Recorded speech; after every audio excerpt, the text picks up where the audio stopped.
بسم الله الرحمن الرحيم أفحسبتم أنما خلقناكم عبثا وأنكم إلينا لا ترجعون فتعالى الله الملك الحق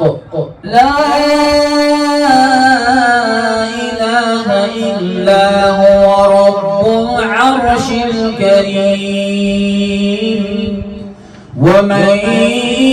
يدع مع الله إلها آخر لا برهان له به فإنما حسابه عند ربه